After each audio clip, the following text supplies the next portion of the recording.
வணக்கம் நண்பர்களே, நீண்ட நாட்களாக ஒரு வீடியோவும் போடவில்லை.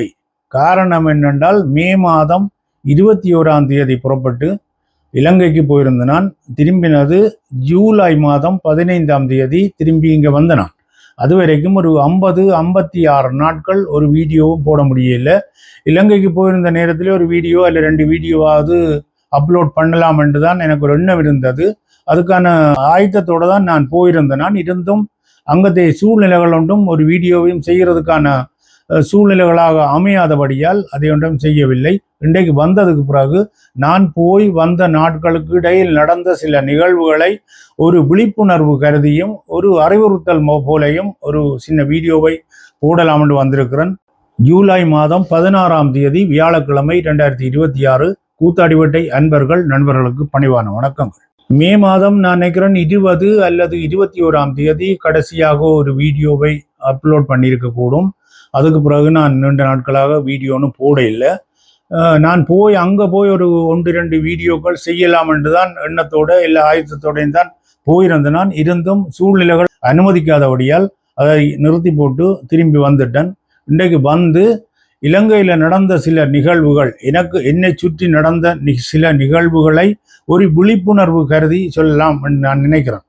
போய் இறங்கும் பொழுதே 21ஆம் தேதி புறப்பட்டு 22ஆம் தேதி 4 மணிக்கு அதிகாலை 4 மணிக்கு கட்டுநாயக்கா விமான நிலையத்தில் நான் இறங்கி வெளியேற வேண்டிய மாதிரி தான் டிக்கெட்டினுடைய எல்லா பதிவுகள் எல்லாம் இருந்தது. ஆனால் சரியான மழை ஒன்று அன்றைக்கு பெய்தபடியால் இலங்கையில் விமானம் இறங்க முடியாது என்று சொல்லி கட்டுநாயக்கா விமான நிலையத்தில் இறங்க வேண்டிய விமானம் நேரடியாக மாத்தறையில் உள்ள ஒரு விமான நிலையத்தில் போய் இறக்கப்பட்டிருந்தது.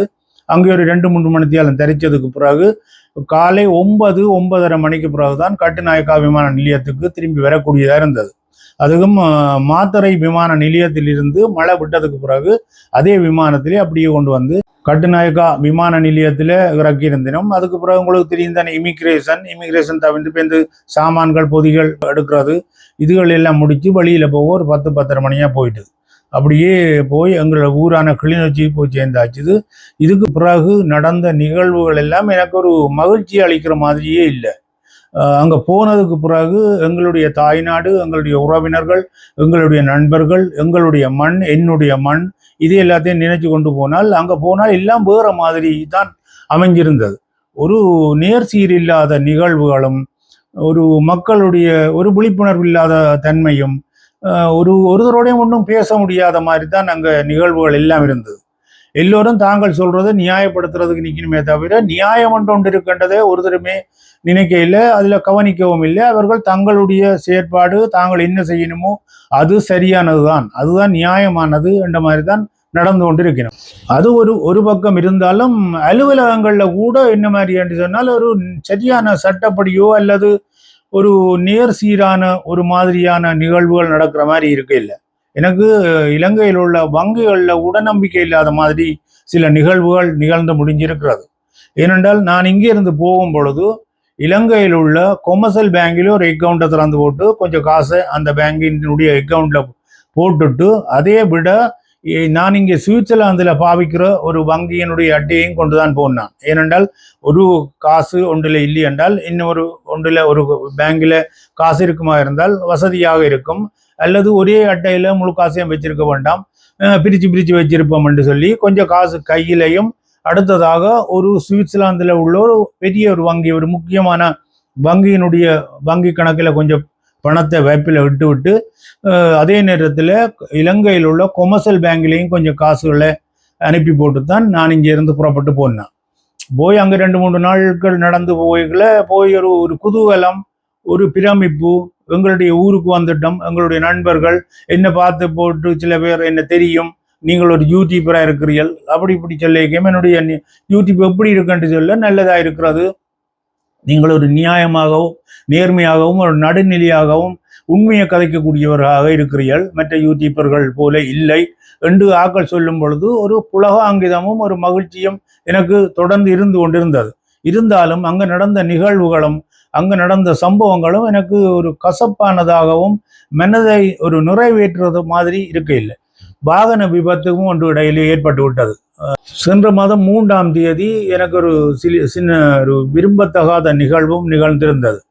அது என்னென்றால், எங்களுடைய ஊரான பெரிய வரந்தனில் உள்ள ஒரு கோவிலுக்கு போற பாதையில ஒரு வாய்க்கால் உண்டு. ஒரு நல்ல வாகனங்கள் போக்குவரத்துக்கு கஷ்டமா இருக்கின்றோடனே அதில் ஒரு கொட்டொண்டை வச்சு ஒரு மதவு மாதிரி ஒன்று செய்வோம் என்று சொல்லி போட்டு அதுக்கான ஆயத்தங்களை செய்து அந்த கொட்டுக்களை வாங்கி கொண்டு போய் அதை செய்வோம் என்று சொல்லி அதை செய்து கொண்டிருந்த இடத்துல அந்த கொட்டுக்கள் 2 கொட்டை பொறுத்துற இடத்துல ஒரு கொலர் ஒன்று வரும்.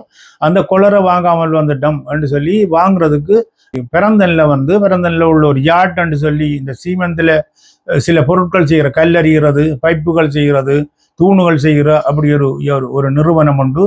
அந்த நிறுவனத்தில் ஒரு குழலுக்கும் 2 குழலை பொறுத்துறதுக்கு இடையில வைக்கிற ஒரு குழல் உண்டு. அது எங்களுக்கு தேவைப்பட்டபடியால் அதை வாங்குறதுக்கு நானும் என்னுடைய நண்பரான டிரைவரும் 2 பேருமே போயிருந்தாங்க.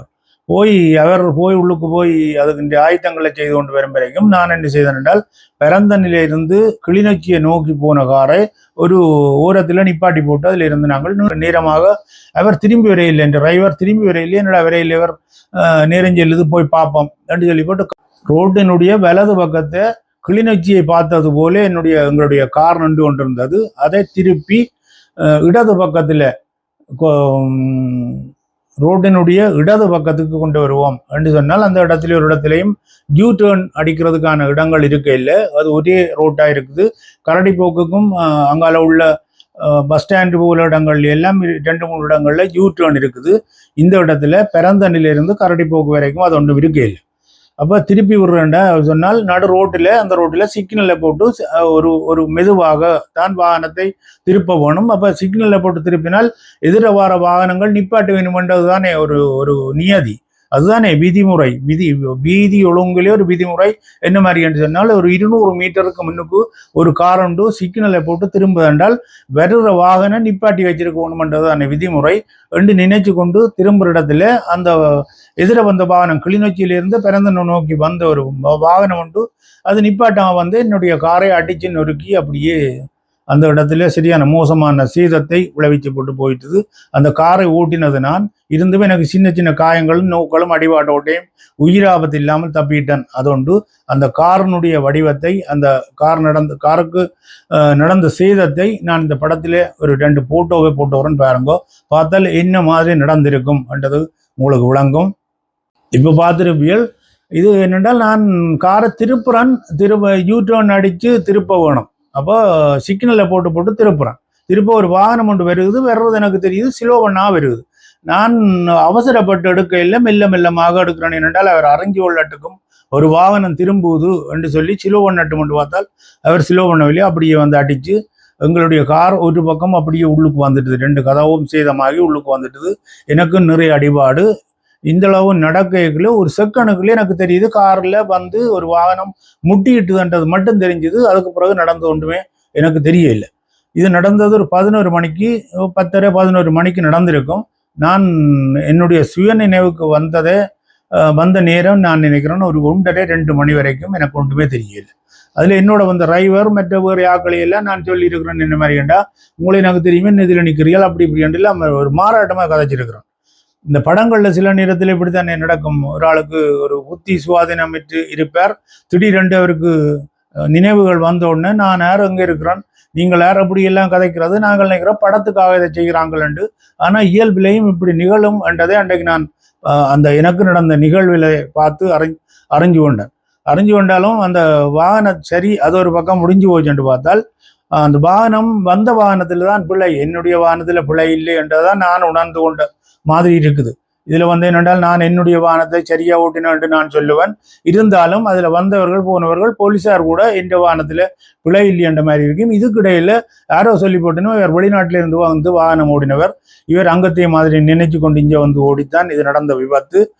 ஆனபடியால் அவர்ல தான் பிழை என்ற மாதிரி அந்த அடுத்த வாகனக்காரர் என்னில புளியண்ட மாதிரியும், நான் வெளிநாட்டிலிருந்து வந்தவனாக இருக்கிறபடியால் தொடர்ந்து இங்கே நிற்க மாட்டேன், வழக்காடுறதுக்கோ கோர்ட்டுக்கு போகிறதுக்கோ நிற்க மாட்டேன்ன்றோடனே அவர்கள் பிடிச்சபடியே தங்கள பிள்ளையிலேயே அப்படி என்ன கோர்ட்டுக்கு போவோம் ஆண்ட மாதிரி நிற்கணும். ஏனென்றால் நான் 14ஆம் தேதி ஜூலை மாதம் திரும்ப போறேன்ன்றதை அதுக்கிடையிலே யாரை சொல்லி அவர்கள் அறிஞ்சதால இவர்கள் நீண்ட நாட்களில் நிற்க மாட்டேனும் தங்களில் பிழை இல்லை என்று வாதாடுவோம், போலீஸுக்கும் எதிர்த்து வாதாடலாம், என்னில் பிழை இல்லை அப்படின்னா கோர்ட்டுக்கு போவோம் என்று சொன்னால் நாங்கள் கோர்ட்டுக்கு போகிறதுக்கு நான் எல்லாம் விரும்ப மாட்டேன் என்றதை அவர்கள் உணர்ந்து கொண்டு இப்படி சொல்லி கடைசியா நிறைய வாக்குவாதங்கள் எல்லாம் நடந்து நான் அதில் கதைக்கையில் இடையில நின்றவர்களும் போலீஸாரும் வாக்குவாதப்பட்டு பிறகு எனக்கு ஒரு வேண்டியவர் ஒருவர் வந்து அதுல பிள்ளை அவரில் இல்லை நீங்கள்லாம் பிள்ளை இல்லை என்று அவர்கள் வாதாடி கடைசியா என்ன செய்கிறாண்டால் அவர்கள் கேட்ட தொகையிலிருந்து குறைச்சி 1,50,000 ரூபாய் அளவில் அவர்களுக்கு காசும் கொடுத்து நானும் காயப்பட்டு என்னுடைய காரம் சேதப்பட்டு திரும்பி வந்துட்டோம்.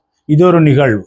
இப்படி நடந்ததை பார்க்கல இலங்கையில வாகனம் ஓடுறதா இருந்தால் அந்த நாட்டில் உள்ளவர்கள் தான் வாகனம் ஓடலாம், வேறையாக்கள் ஓடக்கூடாதுன்ற மாதிரியும் சட்டம் நியாயம் எல்லாத்தையும் தூக்கி வச்சுட்டு சூழ்நிலை கருதி அங்கெல்லாம் முடிவெடுப்பார்கள் என்ற மாதிரியும் தான் இந்த மனதில் பட்டுது. இது ஒரு பக்கம் போச்சுன்னு பார்த்தால் திரும்ப இன்னொன்று நடந்தது என்னன்னு சொன்னால் நான் ஏற்கனவே என்னுடைய பணங்களை எனக்கு தேவையான பணத்தை கையில ஒரு கொஞ்சம் பணத்தையும் மீதி பணத்தை இலங்கையில் உள்ள கொமர்சல் வங்கியினுடைய ஒரு கணக்கை திறந்து அது சென்ற ஆண்டே அது செய்து வச்சிருந்தேன். நான் அந்த கணக்கில் ஒரு கொஞ்சம் பணத்தை நான் வெப்பிலிட்டு வச்சிருந்தேன். அதே நேரத்தில் நான் ஏற்கனவே இங்கே சுவிட்சர்லாந்தில் பாவிக்கிற ஒரு வங்கி அட்டை ஒன்றை கொண்டு போனான். ஏனென்றால் எனக்கு தேவை என்றால் அந்த 2 வங்கியிலையும் காசு இருக்கட்டுக்கு அது பாதுகாப்பாகவும் இருக்கும். ஒரு வங்கியில் காசு இல்லைன்னா ஒரு வங்கியில் எடுத்துக்கொள்ளலாம் என்று நினைச்சு கொண்டு இங்கே சுவிட்சர்லாந்தில் உள்ள ஒரு மிக முக்கியமான ஒரு பெரிய வங்கியில் நான் கணக்கொண்டை திறந்து அது ஏற்கனவே எனக்கு இருக்குது. அந்த கணக்கில் ஒரு தொகை பணத்தை வச்சு கொண்டு போனேன். அப்போ நான் பார்த்தேன் ஒரு இடைவெளியில் எனக்கு கொஞ்சம் பணம் தேவைப்பட்டது. அப்போ கொமர்சல் பேங்கில் கொண்டு போய் இந்த இது வந்து ஒரு விசா கார்டு எந்த வங்கியிலையும் பாவிக்கலாம், அது இந்த கொமிஷன் எடுத்துக்கொண்டு அவர்கள் காசு தருவணுன்றதான் அந்த வங்கிகளுடைய வேலையாக இருக்கும். ஏனென்றால் வெளிநாடுகளில் இருந்து நிறைய சுற்று பிரியாணிகள் உல்லாச பயணிகள் எல்லாம் இலங்கைக்கு போய்க்கல அவர்களுடைய நாட்டில் உள்ள வங்கிகளில் கணக்கை திறந்து அந்த வங்கி கார்டுகளை கொண்டுதான் போயிடும். அது ஒரு விசா கார்டாக அல்லது ஒரு கிரெடிட் கார்டாக இருக்கிறபடியால் அந்த கார்டை கொண்டு போய் எங்கேயும் பாவிக்கலாம் என்றதுதான் அது என்னுடைய விதிமுறையாக இருக்கிறபடியால் நானும் அந்த கார்டை கொண்டு போய் கொமர்சல் வங்கியில் ஒரு 1,00,000 ரூபா காசை எடுக்கிறதுக்கு விட்ரோ பண்ணுறதுக்கு டிரைவ் பண்ணைகளை காசு பெற இல்லை. அப்போ நான் நினைச்சேன் சில வங்கிகளில் காசு வராது, அடுத்த வங்கியில் டிரைவ் பண்ணுவோண்ட இன்னும் என் நண்பர் சொன்னார் இல்லை நீங்கள் இன்னொரு அடிச்சு பாருங்கன்னு சொல்லி திரும்ப 1,00,000 ரூபா அடிச்சு பார்த்தா வர இல்லை. அப்போ செக்யூரிட்டி கார்டு அதில் நிற்கிறார். செக்யூரிட்டி கார்டுகிட்ட சொன்னேன் இப்படி நடந்துட்டு என்ன செய்யலாம்டா, நீங்கள் 1,00,000 அடிச்சபடியால் அது ஒரு கூடிய அமௌண்ட்டாக இருக்கிறபடியா வராது என்று நினைக்கிறேன், நீங்கள் கொஞ்சம் காசு அடிச்சு பாருங்க. திரும்பவும் நாங்கள் ஒரு 50,000 ரூபா ட்ரை பண்ணி பார்த்தோம். அந்த 50,000 வரையில்லை. அப்போ 2,50,000 ரூபா ஏனையின் வீதியில் இருக்கிற கன்சாம கோயிலுக்கு பக்கத்தில் அங்கால இருக்கிற ஒரு கொமர்சல் வங்கியினுடைய பிராஞ்சில் இது நடந்தது. காசு வரையில் சரி என்று சொல்லி போட்டு கணேசபுரம் ரோட்டில் இன்னும் ஒரு கொமர்சல் பேங்க் இருக்குது, அது கொஞ்சம் பெரிய வங்கியாக இருக்கிறபடியால் அங்கே கொண்டு போய் ட்ரைவ் பண்ணி பார்ப்போண்டு அங்கேயும் கொண்டு போய் 2 தரம் ட்ரைவ் பண்ண 2 தரமும் காசு வரையில். 3ஆம் தரம் செக்யூரிட்டியும் கொண்டு கேட்க செக்யூரிட்டி அதையும் அவரும் இதைத்தான் சொன்னார், கூட காசே அடிக்காதேங்கோ கொஞ்சமாக அடிச்சு பாருங்கன்னு சொல்லி அவர் சொன்னதுக்கு அமைய ஒரு 50,000 ரூபாய்க்கு அடித்து ட்ரைவ் பண்ணி பார்த்தால் அந்த காசும் விரையில்லை. சரி என்று சொல்லி திரும்பி வந்துட்டோம். திரும்பி வந்து நான் என்னுடைய வங்கி கணக்குகளே அல்லது வங்கியினுடைய பேலன்ஸை பார்க்குறதுக்கு என்னுடைய போனில் ஒரு ஆப் இருந்தது. அந்த ஆப்பை பார்த்தால் அதை காண இல்லை. ஏனென்றால் போன வருஷம் நான் 2025ஆம் ஆண்டு போன போது நான் பாவித்த சிம் வந்து டயலாக் கொண்ட ஒரு டெலிகாமினுடைய சிம்மை தான் பாவிச்சுன்னா அது மோசடிகளை செய்யுதுன்றோன்னு அதை நிப்பாட்டி போட்டு வேறு ஒன்று எடுக்கணும்னு சொல்லி என்னுடைய நண்பர்கிட்ட கேட்க அவர் சொன்னார், டயலாக் தனியாருடைய கம்பெனி, நீங்கள் இலங்கை அரசாங்கத்தினுடைய கம்பெனியாக மொபிட்டெல் என்று சொல்லி ஒரு கம்பெனி இருக்குது, அந்த மொபிட்டெலுடைய சிம்மை வாங்கி பாவிக்கலன்னா நல்லது என்று சொல்லி சொன்னார். சரி என்று அந்த மொபிட்டெலுடைய சிம்மை வாங்கி போட்டு தான் நாங்கள் ஃபோனில் பார்த்தா கணக்கு ஆப்புகள் எல்லாம் இல்லாமல் போயிடுது. அங்கே போனோடனே வாட்ஸ்அப்புக்கு ஒரு ரேட்டு, ஃபேஸ்புக்கு ஒரு ரேட்டு, ஃபோனுக்கு ஒரு கணக்கு, இப்படி சொல்கிறாங்க. என்னது கண்டு கேட்டால் என்னன்னு தெரியல. அவங்க சொல்கிறாங்க உனக்கு தெரியாது, இந்த நாட்டில் இப்படித்தான், எங்களோட நாடு கூட வளர்ந்த நாடுன்ற மாதிரி தான் அவைன்ற கதை. இப்போ இங்கெல்லாம் நான் ஒரு 30 ரூபாய்க்கு ஃபோனுக்கு காசு போட்டேன்டா ஒரு இன்டர்நெட்டை வாங்கினேன்றால் நான் என்னவும் செய்து கொள்ளலாம்.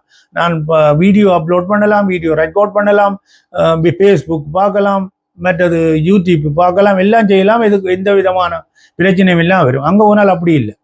அப்படி இருக்கனால அந்த ஆப் எல்லாத்தையும் இல்லாமல் போயிட்டு. அந்த ஆப் இருந்தால் தான் பேலன்ஸை பார்க்கலாம்னு சொல்லி போட்டு பிறகு ஒரு போன் கடையில் கொண்டு போய் நான் சொன்னேன், கடைக்காரன்கிட்ட சொன்னேன், நீ ஒன்றும் திருத்தம் ஒன்றும் செய்ய வேண்டாம், செட்டிங்கில் போய் அந்த ஆப்பை வெளியில் எடுத்திருக்காத்தா, என்னடா திருத்தம் செய்தால் அந்த வங்கிக்கு அதெல்லாம் இல்லாமல் போயிடும், இந்த திருப்ப வங்கியில் கொண்டு போய் தான் வங்கியில் உள்ளவர்கள்லாம் அதை செய்யணும் ரெண்டு போட்டு அந்த ஆப்பை எடுத்து திரைச்சோன்னே அந்த பிள்ளை எடுத்து தந்தார்.